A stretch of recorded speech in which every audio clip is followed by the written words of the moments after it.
നവകേരള യാത്രയ്ക്കിടെ യൂത്ത് കോൺഗ്രസ് പ്രവർത്തകരെ മർദ്ദിച്ച മുഖ്യമന്ത്രിയുടെ ഗൺമാന്മാർക്ക് ക്ലീൻ ചിറ്റ് നൽകിയുള്ള പോലീസ് റിപ്പോർട്ട് അപഹാസ്യമെന്ന് പ്രതിപക്ഷ നേതാവ് വി.ഡി. സതീശൻ.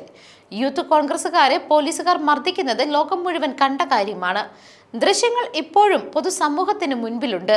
എന്നിട്ടും തെളിവില്ല എന്ന് റിപ്പോർട്ട് നൽകിയ പോലീസ് ഉദ്യോഗസ്ഥർ ഇനി ഒരു നിമിഷം പോലും സർവീസിൽ തുടരാൻ യോഗ്യരല്ല എന്ന് വി.ഡി. സതീശൻ പറഞ്ഞു. പോലീസ് കസ്റ്റഡിയിലുണ്ടായിരുന്ന യൂത്ത് കോൺഗ്രസ് നേതാക്കളെയാണ് ഇല്ലാത്ത അധികാരം ഉപയോഗിച്ച് മുഖ്യമന്ത്രിയുടെ ഗൺമാന്മാർ ആക്രമിച്ചതെന്ന് അദ്ദേഹം കുറ്റപ്പെടുത്തി. മുഖ്യമന്ത്രിയുടെ ഓഫീസിലെ ഉപജാപക സംഘമാണ് ഈ അന്വേഷണം അട്ടിമറിച്ചത്. പോലീസിനെ പരിഹാസ്യരാക്കുന്നത് മുഖ്യമന്ത്രിയാണ്. പോലീസിലെ ഒരു വിഭാഗം CPMന്റെ അടിമക്കൂട്ടമായി അധപ്പതിച്ചിരിക്കുകയാണ്.